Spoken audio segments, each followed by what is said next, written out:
Hello, my YouTube family and friends. I pray that everyone is having a beautiful, blessed, and restful Saturday in the mighty name of Jesus. And if you have not said it already, let's say it together. Thank you, Jesus, for another day. It's a blessing to be alive. So I want to come on here and talk about probably not a very not so popular topic, but first I want to read Matthew 18th chapter, the 21st verse. 21st through the 22nd verse. And it reads, Then Peter came to Jesus and asked, Lord, how many times shall I forgive my brother when he sins against me?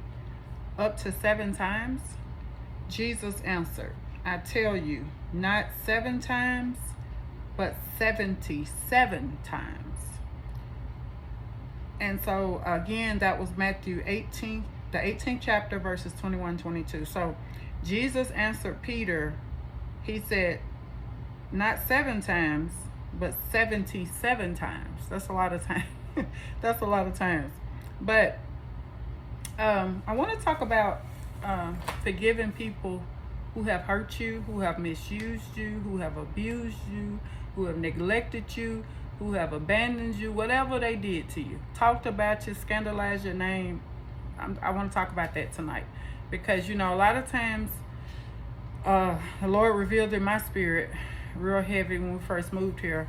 You know, I was holding a lot of unforgiveness in my heart, even before we moved here, even with my biological father, you know, by him not being in my life. You know, I didn't realize, you know, even though I was like, well, I don't even think about him. I don't even care, you know, what he doing, he doing, you know, his life, I'm doing mine. But no, that's what we don't want to do. That's not what we're supposed to do. We're supposed to be asking the Lord to cleanse our heart, creating us a clean heart and renew a steadfast spirit within us. And, you know, again, you know, well, I'm gonna talk about myself, because I was like, well, you know, that saying, out of sight, out of mind. So I'm like, well, he ain't in my life no way, so whatever. But I didn't realize it was such a buildup of unforgiveness in my heart. I'll never forget when he, this was when I was a whole lot younger, in my 20s, and I lived in an apartment. I was single, didn't have any children, wasn't married, didn't really have a boyfriend at that time. But I had a really nice apartment the Lord had blessed me with, and of course I was there by myself. But he had called me, or somehow he had gotten my number, or I called him. I can't remember how it all went down, but I just remember we were talking, and I remember I was in my bedroom, and I was so full of anger that day. I remember that, y'all. And he said something to me, and I was just so, because at that particular time I was going through some stuff. I didn't have no money for what, I don't know why I didn't have no money, because it was just me, but I was just struggling spiritually. It really was. I wasn't in church like I should have been, wasn't in my word, went to church every now and then, but I was just really not in a good place, so to speak, you know, just doing whatever I want to do. And that's how the world will have us. When we're not in our word, we're not, you know, close to Jesus, we don't have a relationship with him, you know, we bitter, we all of that, you know, of the world. But I can't remember what he said to me, but I just hollered out real loud. I said, I think I told him I hate him. I said, I hate you. And I said, you ain't my daddy, you ain't never been there for me. It was something like that. And it was just, that was so mean, y'all.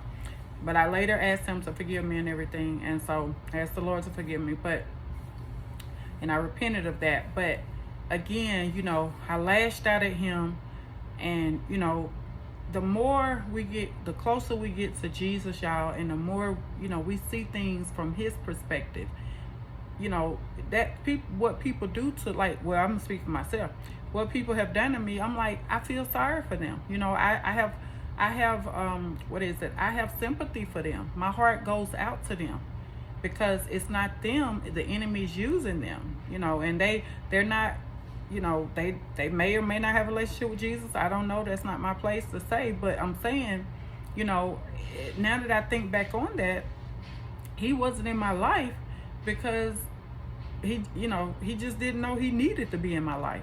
You would say, well, he your daddy. No, but he wasn't in any of his children's lives. It wasn't only me. It was my other siblings. You know, he wasn't in their lives either. But he was just, like I said, here, there, and everywhere. But, you know, when I lashed out at him, I was so full of anger. You know, I thought about at this time I wasn't married yet, but I didn't have children, whatever. But I was thinking about, where were you? You weren't at my graduation from high school.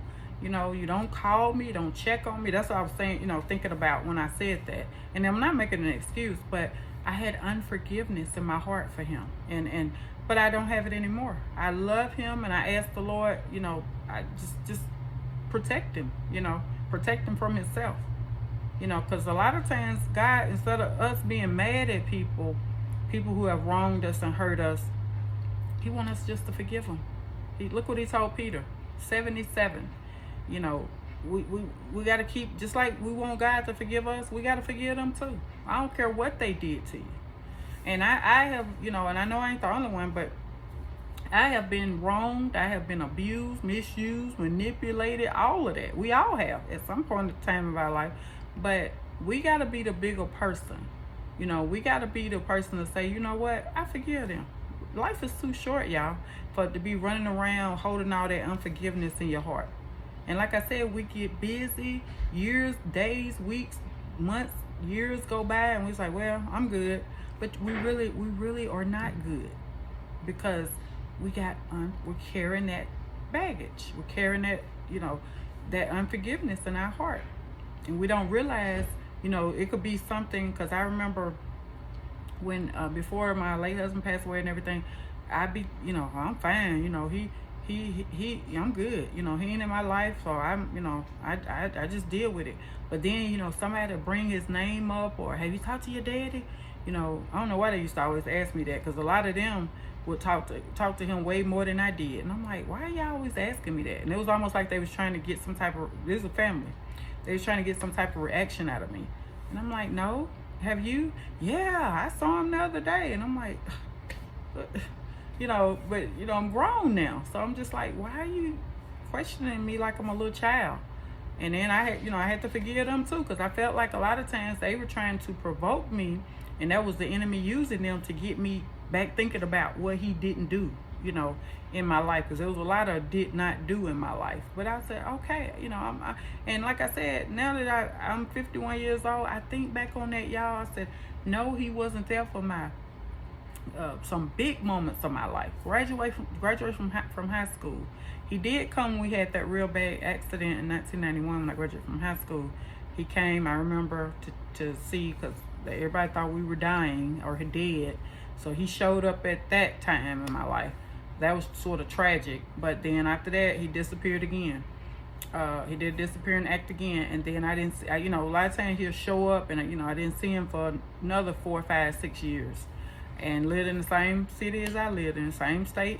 It wasn't around. But, like I said, I just learned to live with it. But like I said, I didn't realize how much of a bigger toll that it had taken on my life, and I had brought that into that unforgiveness into my married life, when I had my children, because I would tell them, yeah, they said, we got I said, yeah, you got another granddaddy, because they had, they had my stepfather, they had my late husband's father, and then I said, yeah, well, I got a daddy, I got a real daddy, biological daddy. And so we'll just laugh about it and just go on, because they only knew about my stepfather, because that's who they always knew growing up. And I sat them down after my, they knew before my late husband passed away, but I told them that, everything after he passed away. And I said, I just want to be transparent with y'all, want to be honest, mama want to tell y'all everything. So, I just told them and stuff. And they was like, really, mama? I said, yeah, really. And so they kind of looked at me a little strange after that. But I said, we got to forgive people. We just have to forgive them. Maybe we can't forget. A lot of people say, well, I forgive them, but I ain't going to forget. But, that's still, to me, that's sort of still holding on to something, you're still holding on to something there that don't need to be held on to. Because you could tell how people say stuff, well, I forgive them, but man, I ain't going to never forget what they did to me. And I'm like, well, if you say, that's almost sound like a grudge. But we gotta all of it gotta go away. All of it. And what I wanted to share too, when the people were asking me had I seen him, these would be grown old people. When the last time you seen your dad? And that would just spark up something in my heart. I just like, And then I'd be reminded, the enemy say, yeah, yeah, he ain't never been in your life. And then it'll just come on, that thinking about what he didn't do and wasn't around and stuff, it just build, here it come again. I thought I was good, but unforgiveness. And I had to totally, and not, it was not until me and him talked, back, I think it was during COVID, 2020, that year is when all of it went away from me. And it's gone now. I have no whatever in my heart against him. I love him. I pray for him. I pray that the Lord he will seek the Lord. When he seek him, he gonna find him. And I pray that I just pray just blessings upon his life. But my biggest prayer for him is that he gets to know Jesus before it's everlasting too late. That's my biggest prayer for him. But I just, I have no control over that. All I can do is pray for him. I pray for all of my family, even though I'm not there with them anymore in Tennessee, but I'm there for them spiritually. I pray for them all the time. Now, I don't know if they're praying for me, but I know what I'm doing for them. And then, it was him I had unforgiveness for. It was people that had did mean and nasty, ugly things to me growing up. And, when I got older, and, it was just, the Lord said, we got to let that stuff go, y'all. We got to let that stuff go. And I was going to share a video not too long ago about what transpired before we moved here. And then after we moved here on my late husband's side of the family. But the Lord said, let it go. He said, let it go. You still dwelling on that. That means you still got something in your heart there. And I said, okay, Lord, I won't, because I had wrote out my little notes and everything. And for some reason, I couldn't get that video to upload. And the Lord, he said, let it go. That's in the past. You moving forward. And again, we have to be willing to let things go, y'all. It's a lot of people, and I was one of them. They were on that way. I was on my way to hell, and it's people on their way to hell. You gotta I don't think people realize how much that weighs on you, and how much that's, God see our heart. We could say, I'm good, that happened 20 years ago. It's people right now carrying stuff around with them. They 60, 70, 80 years old. Something that happened in their teenage years. They haven't forgave a person for what they did. Or they did something to somebody. And, we got to let that stuff go, y'all. Because one day we're going to stand before Jesus. And he going to run it all back to us. And, what we did, what we didn't do, the things he wanted us to forgive. And a lot of people going to be going to hell. We got to forgive. We want God to forgive us, but we don't want to forgive nobody else. That's not how that works. And like I said, I don't had a lot of stuff, especially since my late husband passed away. People have really showed their true colors with me. But family and friends. People that I thought were my friends back in Tennessee, or co-workers, or whatever you want to call it. Not people here, I'm talking about back in Tennessee. And I'm like, wow, but we got to forgive them. We got to let that stuff go. Because like I said, it builds up, and it's like residue. And like I said, you think you're okay, you think you're good, and something will spark it, and there you go, right there. You right back in that same place when it actually happened. And that's how I used to be. And so I was listening to somebody, and they said, how you know you ain't forgave somebody? It's when you keep talking about what they did to you. And I was like, ooh, ouch. Because that's what I was doing when we first moved here.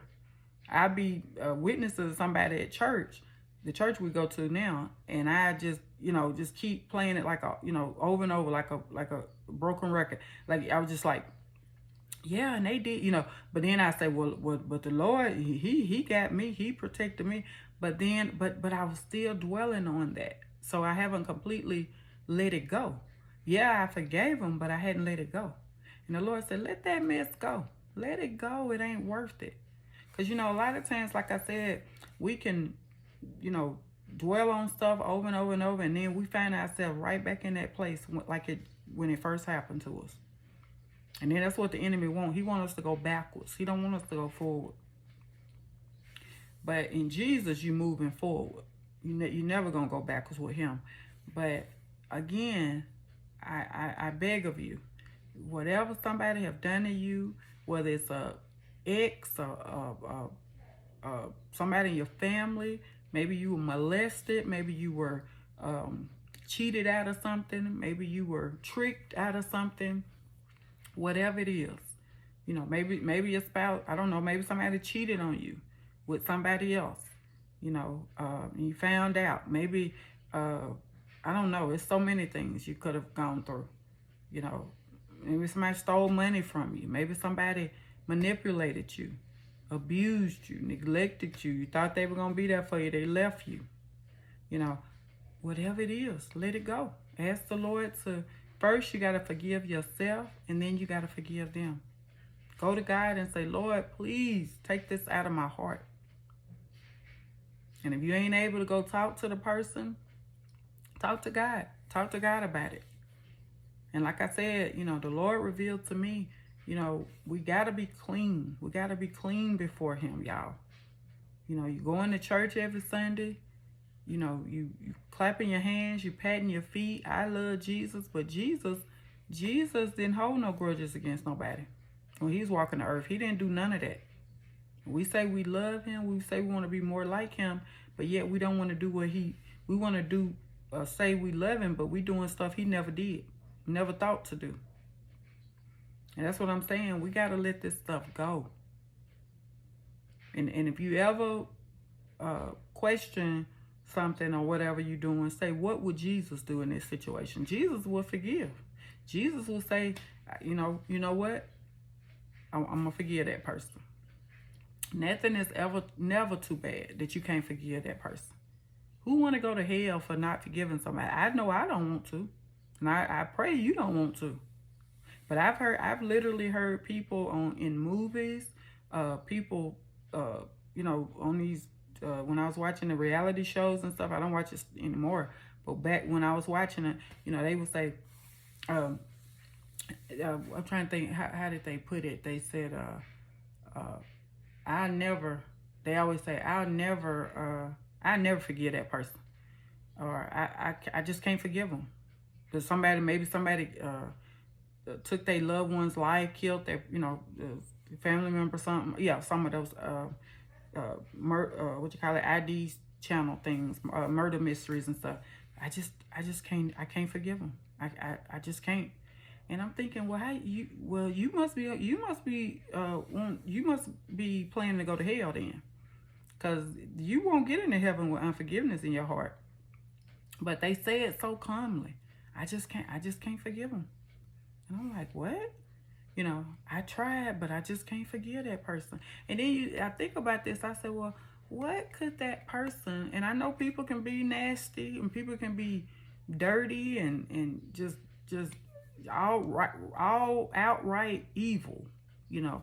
But I'm like, I am not going to allow them to miss my getting into heaven, because I won't forgive them. Nothing, they can't, they won't win with that. I forgive them. And I'm praying that you will too. Please, whatever it is, lay it down at the feet of Jesus and let him take care of the situation. But when we go before Jesus, we need to have a clean heart, a forgiving heart. And this is coming from somebody that, like I said, people have done me some dirty stuff, underhanded stuff. You know, family, no, not strangers. Family, people that I was kikiing with, did me dirty. But I forgive them. And like I said, my heart goes out to them, because I'm like, you know what? They won't win. They will not win. I'm the winner, because Jesus is helping me. Jesus is allowing me to forgive them. So I'm the winner. They won't win. I won't, you know, a lot of times people, like I said, you know, the enemy will use them to do something to you, to hurt you, to cause you to have that in your heart. The enemy know. He know you can't get into heaven with that in your heart. But like I said, it's a lot of people that go to church every Sunday. They going through the motions, and they got all this unforgiveness in their heart. The heart just ate up with unforgiveness. Stuff, like I said, it ain't stuff that happened now. It's stuff that happened years ago. I never forget.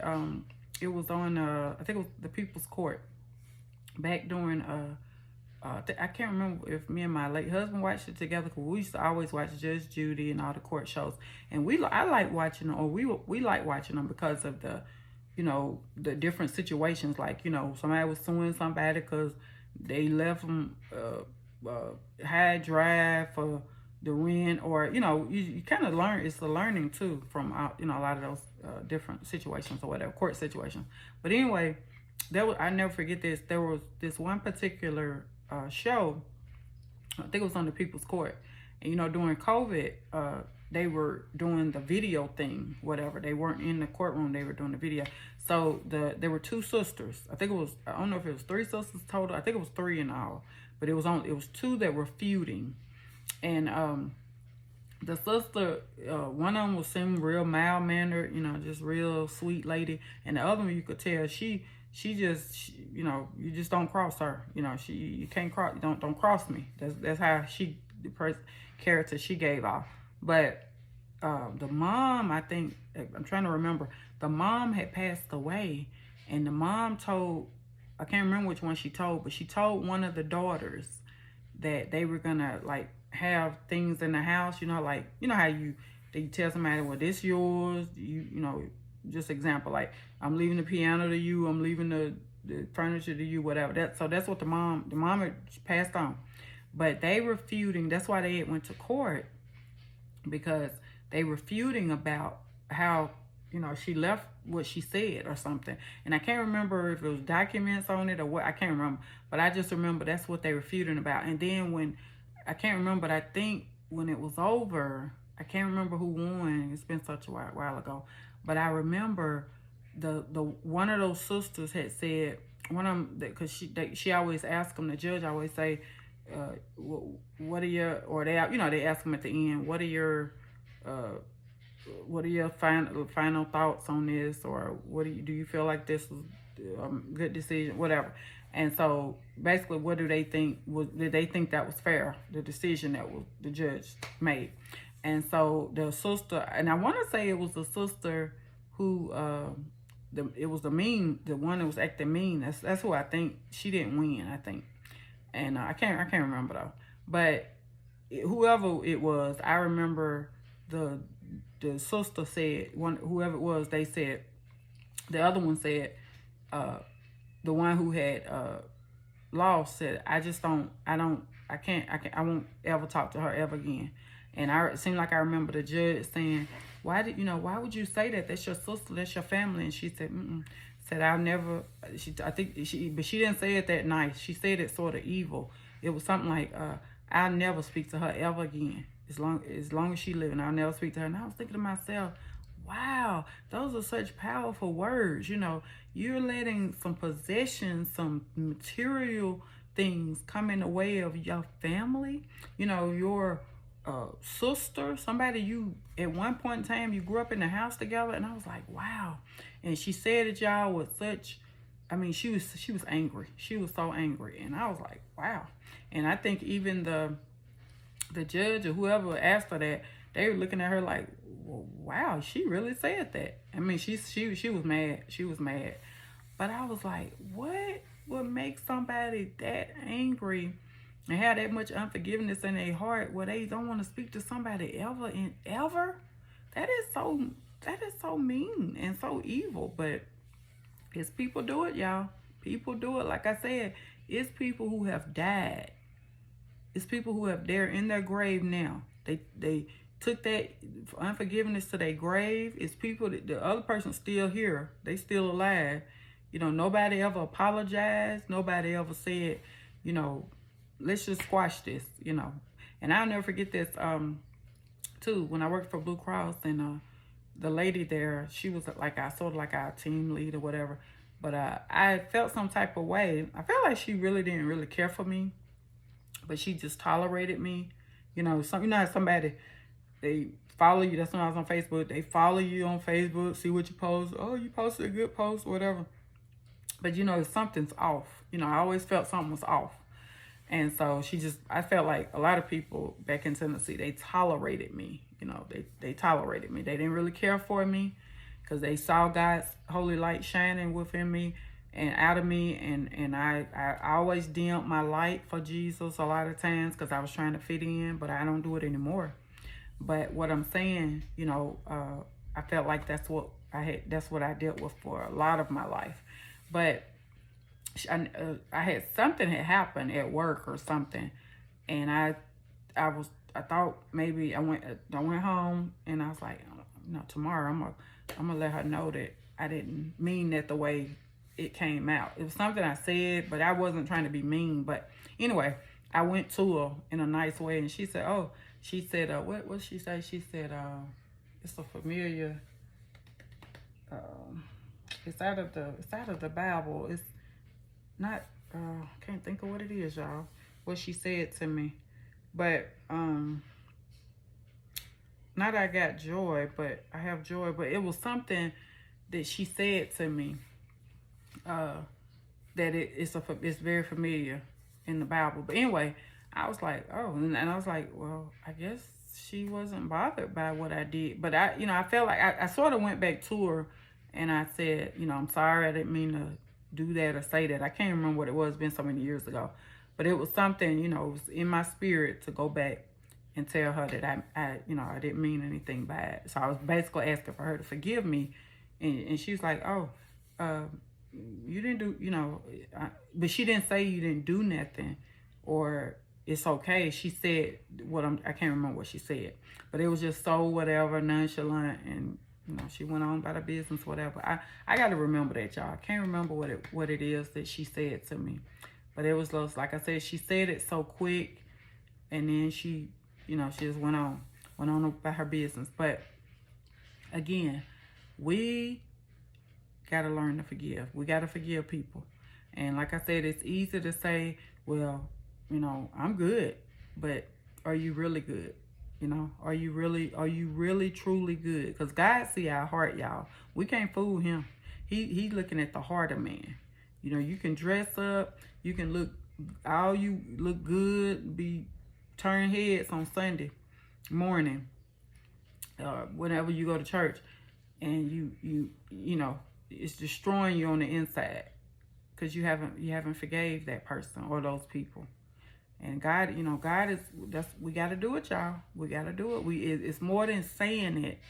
We got to do it. And like I said, we can't fool God. You know, you say, well, yeah, that happened. A lot of times we dance around stuff. You know, well, that happened a long time ago. You know, I don't even think about it. Nope, not thinking about it don't make it go away though. You know, that's what I thought. I thought by not thinking about my biological father, and I was dealing, you know, I had all this other stuff going on. I was married, and I was, you know, I had my stepfather, had my father-in-law, you know, I'm doing all this other stuff. No, but it always came back to me, you know, that he was not in my life. And it came back hard. It came back hard on me. So again, forgive. You want Jesus to forgive you, you got to forgive that person. You got to forgive those people. Quit pretending. Quit acting like you good when you're not good. You really bad because you're not doing what the Bible tells you to do. And like I said, you want to get into heaven, it's a lot of people. It's a lot of people, y'all, on their way to hell. I was one of them. Carrying around all that evil stuff in their heart. Stuff that you should have been forgave that person. And I know it's easier said than done, but that we can't do it on our own. We got to ask God to help us. But it's some people, they don't want no help. They don't want Jesus to help them. They just want to ignore it. Ignoring it ain't going to make it go away. And trying to, trying to pat it under, throw it under the rug. It's not going to make it go away. It still happened. And you got to forgive them. You got to forgive them, y'all. So do the right thing. Forgive that person, those people, whoever wronged you, whoever hurt you, whoever misused you, whoever it is, forgive them, please, please. Don't miss getting into heaven because you got unforgiveness in your heart. So as always, I pray you always hear Jesus speaking through me and not just me. I pray you've had a beautiful, blessed Saturday in the mighty name of Jesus. Y'all see I got my hair up in these twists. I'm going to see how it turned out tomorrow. Come on here tomorrow. It's my hair growing, y'all. It's growing, but it's just so thick, and it takes a little bit to twist this up. But God always, he's giving me patience. I just gotta show more love to my hair. I'm learning, and I'm through trying to dye my hair, y'all. I'm done with that, because every time I dye it come back even more gray, and I think before it's over with, it's gonna be all gray. It's just my late husband, his hair was like that. It always was gray, like salt and pepper. It was always gray, like in the front part, and then sort of in the back, but mostly in the front. And he always used that jet black dye, and it'll last for a little while, and then it come right back. And that's what man been doing. So the Lord is like, it's a blessing to have gray hair. So I'm gonna embrace it and just deal with it. But you know, it was some times here while we've been here, I'd be like, ooh, I'm gonna color my hair. You know, I wanna look younger. But the Lord said, no, be yourself. And I'm gonna upload a video about that. Upload a video about that, ladies. But anyway, I pray you've had a beautiful, blessed day today in the mighty name of Jesus. Tomorrow is worship day. It's worship day every day. But tomorrow, go to the house of the Lord, or go to some house of the Lord to worship him, to honor him, and to magnify his holy name. And as always, the best is still yet to come for you and for me. God bless you. God keep you is my prayer. Pray you're getting rest today. Much needed rest for a lot of you all. I know for me, it's been a real restful day. I've been doing laundry and doing other things, but I'm thankful to be able to do what I do in the mighty name of Jesus. And I'm just thankful for a place to live, y'all. I'm so thankful for this place, this nice place to live. I keep telling the Lord over and over. I said, Lord, I know you're tired of me saying it, but I'm not tired of thanking you. So again, have a beautiful, blessed night tonight. I pray you have sweet dreams. I pray the Lord protect you in your dreams. And I love you, but Jesus loves you so much more. Bye-bye. Thank you all for listening. Thank you all for subscribing to these videos. And I just thank you I pray that I'm a blessing to somebody. You all are always a blessing to me. And I pray you bless somebody today. You are already blessed when God woke you up this morning. Bye-bye.